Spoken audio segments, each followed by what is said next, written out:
पारस को वहाब दुरानी के बंदे अचानक किडनैप करके अपने साथ ले जाते हैं। यह देखते ही जवार फौरन उनकी गाड़ी का पीछा शुरू कर देता है। दूसरी तरफ सिकंदर घबराए हुए बेहजाद शाह के पास पहुंचता है और कहता है, सर, पारस बीवी को किसी ने किडनैप कर लिया है। ये सुनकर बेहजाद शाह के होश उड़ जाते हैं। वो फौरन सिकंदर से कहते हैं, कुछ भी करो, मुझे मेरी बेटी हर हाल में सही सलामत चाहिए। पता लगाओ ये किसकी साजिश है। इधर जवार पारस के मोबाइल की लोकेशन ट्रेस करते करते सीधा वहाब दुरानी के फार्म हाउस तक पहुंच जाता है, जिसके बाद वह बिना वक्त जाया किए अंदर घुस जाता है। वहाब के बंदे उसका रास्ता रोकने की कोशिश करते हैं, लेकिन जवार एक एक करके सबकी बुरी तरह पिटाई कर देता है। तभी वह पारस को रस्सियों से बंधा हुआ देख लेता है।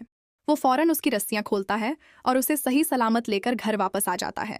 उधर वहाब दुरानी का एक आदमी घबराता हुआ उसके पास आता है और कहता है, सर, पता नहीं जवार को कैसे मालूम चल गया, वो पारस को यहाँ से ले गया। ये सुनकर वहाब दुरानी गुस्से में उसका गिरेबान पकड़ लेता है और कहता है, तुम लोग किसी काम के नहीं हो। अगर बेहजाद शाह को पता चल गया कि पारस की किडनैपिंग मैंने करवाई थी तो वह मुझे जिंदा नहीं छोड़ेगा। दूसरी तरफ जैसे ही पारस घर पहुंचती है, बेहजाद शाह दौड़कर उसे गले लगा लेते हैं। उनकी आंखों में आंसू आ जाते हैं। तभी वह जवार की तरफ देखकर कहते हैं, बेटा, तुमने आज फिर मेरी बेटी की इज्जत और जान बचा ली। अपनी खुशी का इजहार करते हुए वो अपनी कुछ प्रॉपर्टी के पेपर्स जवार के नाम कर देते हैं, लेकिन जवार अदब से कहता है, मुझे सिर्फ आप सबकी दुआ चाहिए। तभी जवार उस गाड़ी की तहकीकात करवाता है जिसमें पारस को उठाया गया था।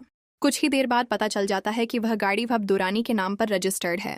ये खबर जैसे ही वहाब दुरानी तक पहुंचती है कि बेहजाद शाह को सारी हकीकत मालूम हो चुकी है, वह फौरन अपना सामान पैक करता है और मुल्क छोड़कर भागने के लिए एयरपोर्ट निकल जाता है।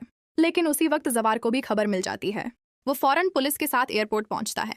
वहां बोर्डिंग करने ही वाला होता है कि पुलिस उसे घेर लेती है। जवार के इशारे पर वहाब दुरानी को गिरफ्तार कर लिया जाता है और वह देखते ही देखते हथकड़ियों में जेल भेज दिया जाता है। कुछ दिन बाद इजाज साहब की तबीयत बिल्कुल ठीक हो जाती है। वो जवार को बुलाते हैं और कहते हैं, बेटा, अब वक्त आ गया है कि तुम रेशम से निकाह कर लो। अब्दुल